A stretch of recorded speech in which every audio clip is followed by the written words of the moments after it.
All right, welcome back everybody. This is Xltactical and thank you guys for joining me on another video.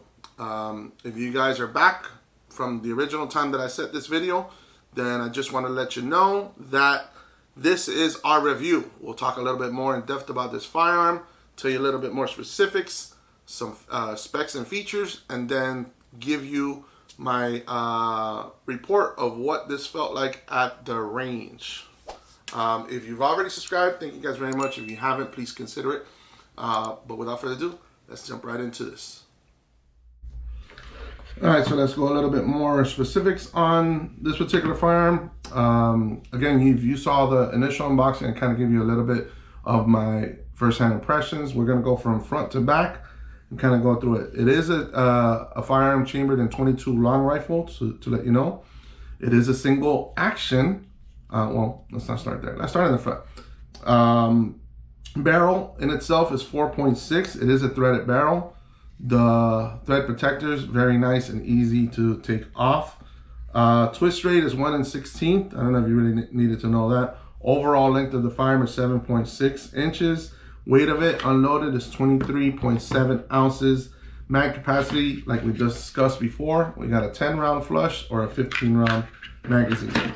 The height of the gun is 5.8, and the width of the gun, which is pretty much like the 509, it is, I think, just a hair smaller. Don't quote me on that, but it's 1.4. Trigger pull is 5 pounds. You guys can tell there, right? The reset is a little bit to be left to desired, but you guys will be the judge of that. And the sight radius is 5.5. Couple other things. The threading on this is 1/2 by 28.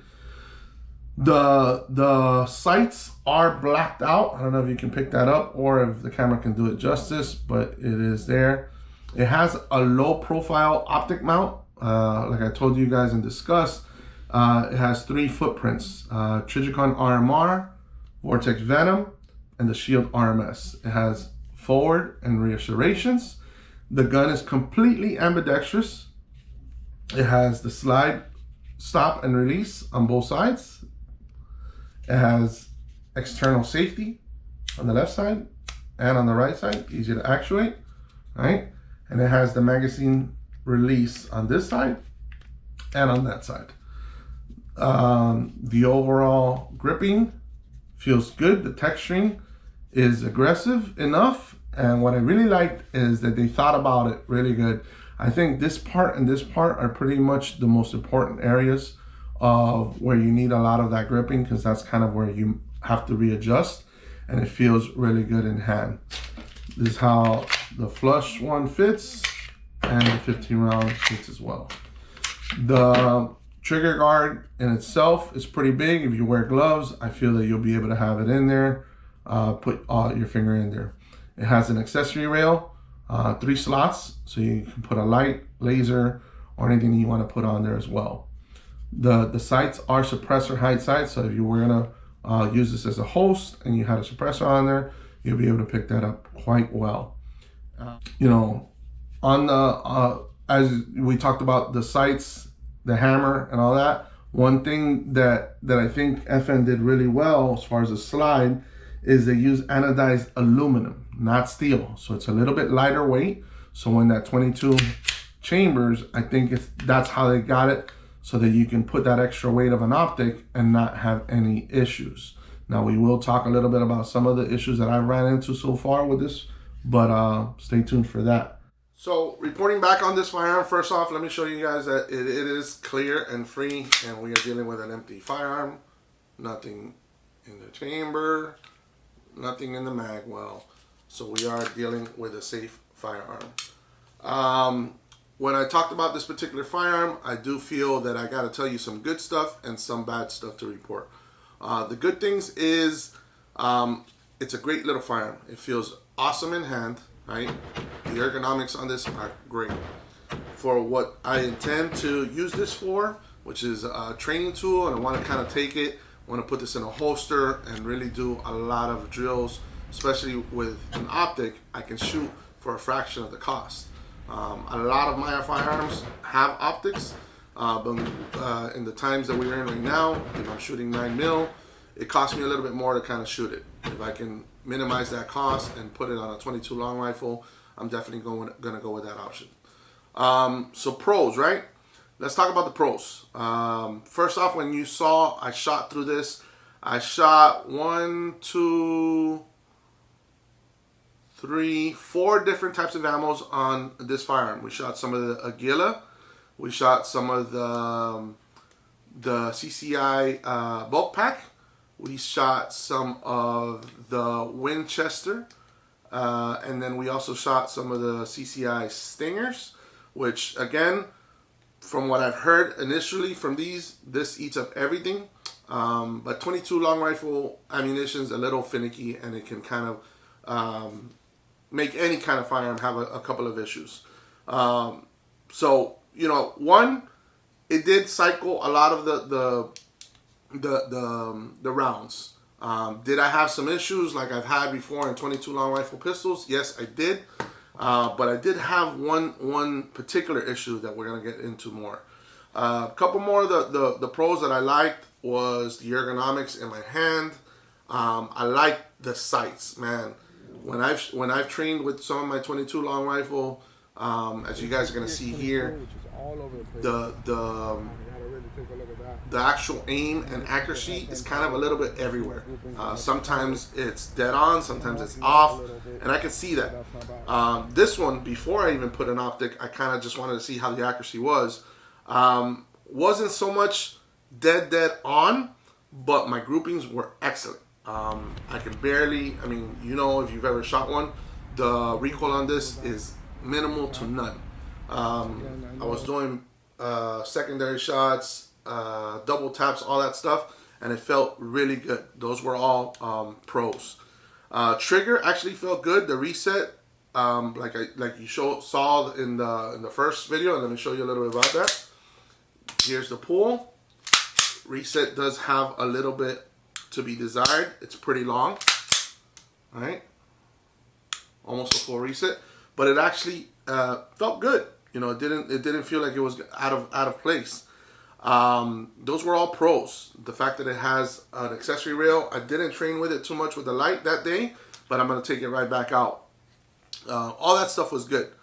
Now let me talk about the cons, because there were some. When I shot with the Aguila, we got some jams. We had some failures to extract. When I shot with the CCIs, it was a little bit better, but we still kept having this one particular thing.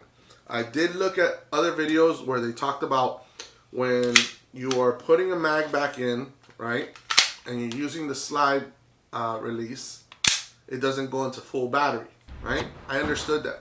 So, you know, you kind of want to just make sure that it does go in. But I was actually seeing that in my shots. Let me see if I caught it here. But when I was shooting, it would cycle, and then it would come back, and it wasn't full into battery, right? So I would have to, you know, push it back into all of it.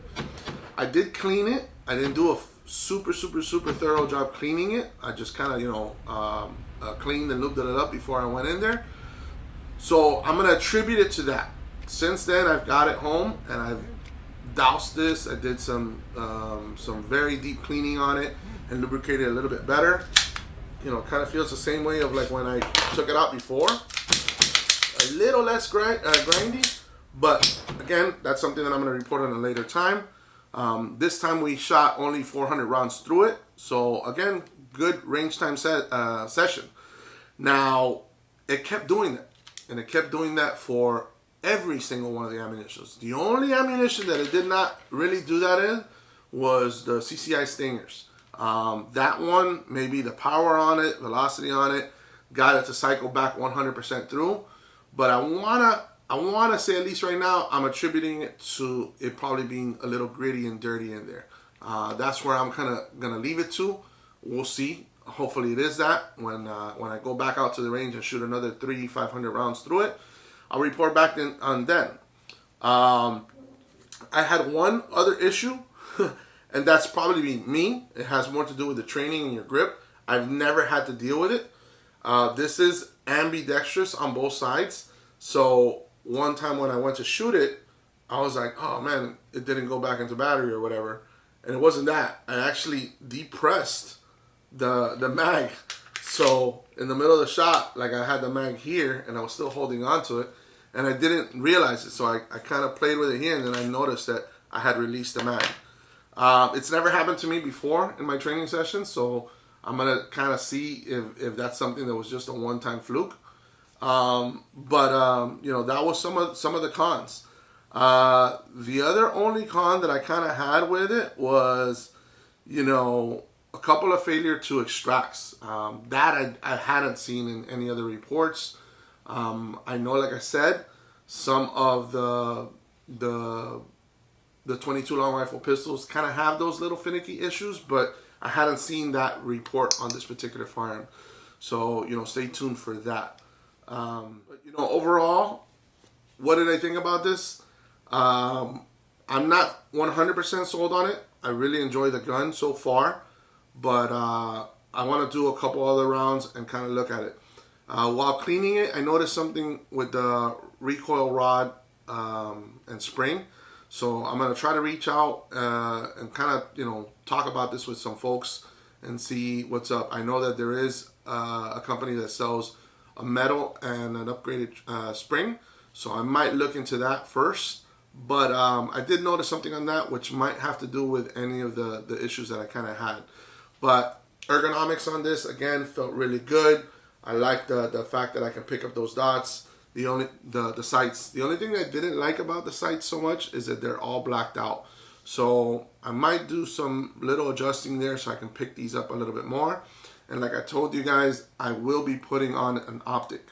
Let me know in the comment section, again, which optic do you think you should go with. This does follow, like I mentioned, the Trijicon RMR, the Vortex Venom, or the Shield RMS. If you have familiarities with a dot that you're using, or something that you think that you would recommend for something like this. Again, this is, remember, 22 long rifle. I don't want to be dishing out more than what the gun is worth, but let me know in the comment section below. Is this a super winner for me right now?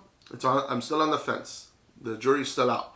But I'm going to still give it some time. Again, this was the only first time that I went to shoot it. Performance-wise, felt good.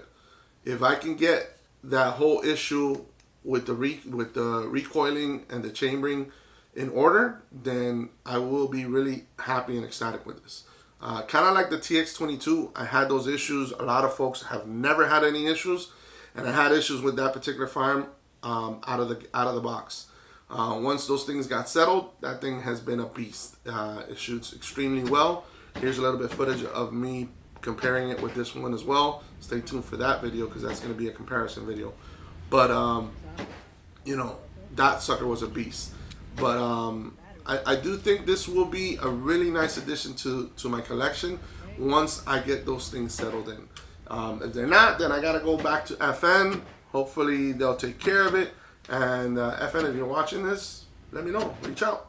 See if you can tell me what I might be missing out on what it is.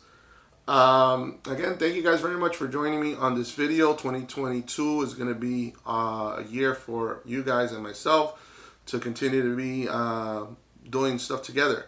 I got a lot of things coming. I already have another project in mind, but stay tuned for that.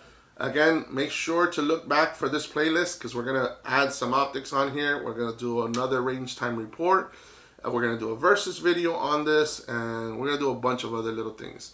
Even, I'm not really going to do modding to this, but I might do some little upgrades to it. Maybe that recoil spring and all that stuff. Trigger, I like it, so I'm not going to change it out. I don't really want to add too much more money to this firearm. It was a little costly to begin with, but, you know, I really enjoy that fact that I brought it to it. If you've already subscribed, awesome. If you haven't, please consider it. And until next time, I'll see you guys later.